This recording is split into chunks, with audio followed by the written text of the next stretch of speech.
Just as the nation registered the horror unfolding in New York City September 11th, 2001, another plane slammed into the heart of our nation's defense, the Pentagon. Inside was Dan Stanley, a former state and Topeka City official who answered the call to serve as a leader in the U.S. Army. The first thing that popped into my mind was bomb. Dan Stanley clearly remembers the feeling as he dove back through his office door moments before a wave of heat washed down the hallway from the jetliner that had just crashed through the Pentagon walls. The feeling of dread, there was a realization that the world has just changed forever.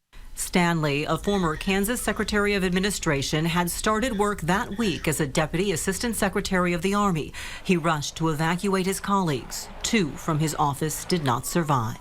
I had no idea that it was an airplane until I got outside. What did you see when you got outside? Some flames coming off the building and the smell of jet fuel. We visited Stanley at the Pentagon a month after the attacks. We saw his file folders still stained from the smoke and messages of support along the walls, including this one from Topeka's J. Scheidler Elementary. We also saw men and women focused on a mission. I thought we did it right early on. We enabled the Northern Alliance to essentially retake the country. We didn't go into any of these to dominate or to rule. We just wanted to free those people. Are we safer today than we were 20 years ago? I think we understand the enemy, if you will, much better than we did. We pay closer attention than we did.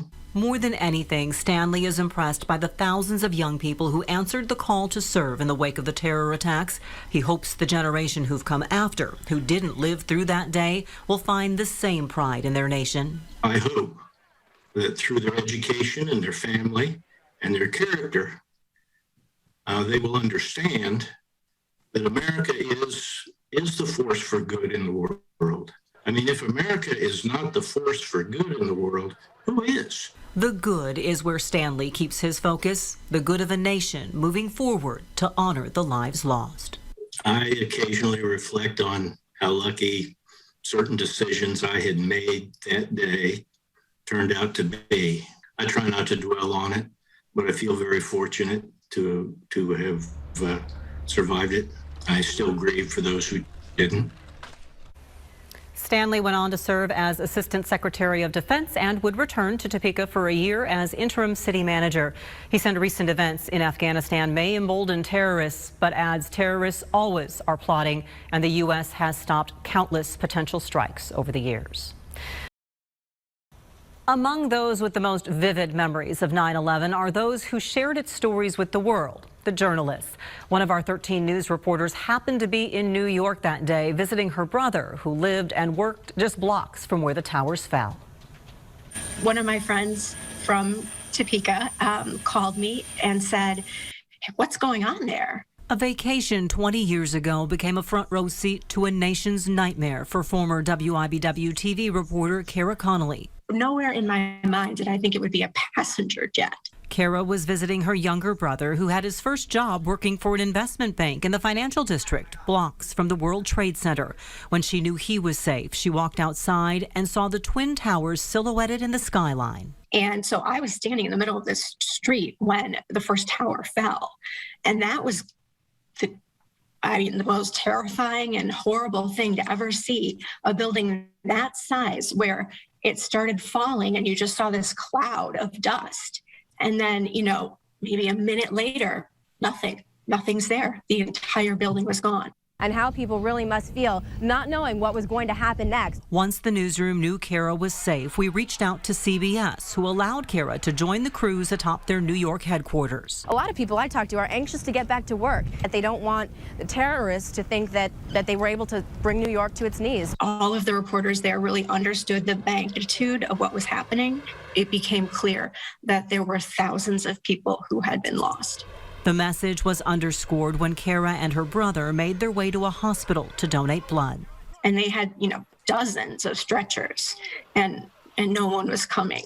So they had a Red Cross table, and we stopped in and said, we're willing to give blood. And he said, look around. We don't need it. And that was really hard to hear. That was hard to hear because it just meant there aren't as many survivors as we had hoped. 20 years later, Kara works for a medical company and has an 8-year-old daughter. They recently went through a box Kara saved with New York newspapers from that day, the mask she wore because of the dust and debris in the air. The thing I really want her to know is how incredible it was to see a city and then a country really pull together. I wish we had more of that spirit like we had after 9/11, where we were all in it together and we were all working toward a common goal to keep ourselves safe. Our special coverage of 9/11 20 years later continues tomorrow on 13 News. We'll take a look at just how many people stepped up to serve in the military in the wake of the attacks. You can find all of these reports by clicking Remembering 9/11 under the news drop-down on WIBW.com. The world watched the deadliest attack in American history unfold September 11th. 2 decades later, those who experienced it firsthand are educating a new generation that wasn't alive when it happened. 13's Isaac French shows us how one Topeka High School teacher discusses it with her students. Topeka West High School history teacher Leslie Nelson was just a student herself in September of 2001. I was an 18-year-old college freshman at Washburn University. Class did not last very long. We had a classmate who told our professor that they were waiting for a phone call because they had family members or a family member who was either, I think, at the Pentagon. And so that's when you're just kind of like, oh my gosh, like, this is real. 2 decades later, she's teaching the tragedy she lived through as history to a new generation. Early on in my teaching career, kids were more interested in it, but now I have students who were not alive. They weren't even born. And so that makes it really different talking about in class. Which creates a unique history lesson where students can learn about a personal experience. And usually I start with a kind of explaining my story and asking students what they know, what they've heard, and then we watch some video clips about kind of just an informational, and then I just ask them what questions do they have about it, because there's a varying level of interest in the event. With countless cameras pointing at the Twin Towers that day, 9/11 is one of the most documented tragedies in history. But Miss Nelson tends to leave the more graphic details and videos out of her lesson plan. You show interviews with people who either, that day of interviews, kind of primary sources, or interviews after the fact of people kind of talking about it and people's experiences. She chooses to focus more on what led to the attacks and the impact. We talk a little bit about why it happened, and we talk about the outcomes and what's changed, because they don't know a difference. Things that have changed since 9/11 and how our country reacted, how other countries reacted, and just that ongoing impact. For her students, it may seem like just another chapter in the textbook, but for Miss Nelson, there's an emotional connection. I cry every time. So it's, I've been trying not to get emotional now, but I usually do get a little emotional just because I was not necessarily a part of it, but it was in my lifetime. And so when you talk about those things, it can be hard. And I think that's okay for kids to see because it humanizes it and it lets them know that it's okay that these things happen. I mean, we're living in a pandemic right now. That's not something I ever expected to have happen in my lifetime, and neither is 9/11. So it was probably the most beautiful September day that we had ever had. Amy Kopp Hasty was working from home in her Brooklyn apartment September 11th, 2001, enjoying the sun and fresh air through an open window when her father called from Kansas with the news that would plunge that bright day into darkness. I picked up the phone and he said, "Do you have the TV on?" And I said, "No, I'm working." And he said, "You need to turn it on." He said, "There's been a horrible accident." They would soon realize it was no accident, and on the 103rd floor of the first tower hit was her friend Greg Rodriguez at work for Cantor Fitzgerald. Oh, he was so wonderful. You would have loved him. I mean, everybody did. He always just took care of us. I mean, he always looked after us, and funny and smart, and he loved to talk politics. Absolute horror and panic. We spent the next 2 days, all of our friend group, putting up flyers everywhere that we could. We were faxing hospitals his pictures. We were trying to call emergency rooms. 3 days after the attacks, Amy was among 4 friends who joined Greg's wife Elizabeth, his parents, and his sister at a meeting Cantor Fitzgerald called for loved ones. The very first thing he said was, "We have now confirmed that everyone that showed up for work on Tuesday is dead. They are dead." And I will never forget that moment. I mean, it was just devastating to know that every one of those people were killed, and Greg was one of those. Amy admits she held a lot of anger for a long time. 20 years later, she's come to terms with her grief and her fears, even if the memories are never far away. What I've learned is that your life can change in a minute, and we're never guaranteed one more day. And, you know, this was one of the most traumatic things that has ever happened in my life. And for me personally, I think of my life pre 9/11 and post 9/11. Because it completely changed the trajectory of my life. Amy left the for-profit world of pharmaceuticals and returned to Kansas, pursuing work with nonprofits, most of all choosing to live because of a friend lost. I have to make the best use of my life because, as I know, my friend Greg lost his at 31. And so, as friends, we know that it's our job to go on with our lives and use what we have, our time and talent, for good.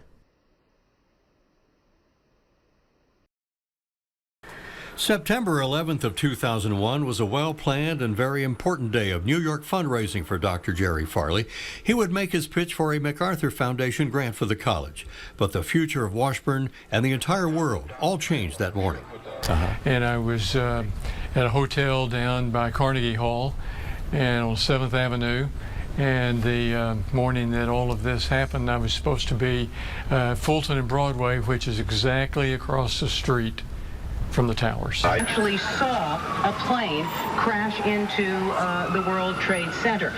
Farley had laced up his jogging shoes for a run down 5th Avenue, eerily empty and deserted. There were no automobiles, there were no New York City, you have yellow cabs everywhere, none. They all moved out of there just like deserted. That. Yeah. Yeah, and no buses, no anything. I ran down 5th Avenue right in the middle of the street because there was no traffic. If I had been a little later or a little earlier, things would be totally different. The towers fell, all that dust was blown on through the streets everywhere, everywhere. And people that were really close to it, it looked like they were ghosts as they were walking out. Did you feel the fireball, feel the heat of the fire? Or did you hear any of the screams of people who had been jumping from the World Trade Center? No. Can you even imagine that? People made that decision rather than to stay there with the fire. And I can understand that.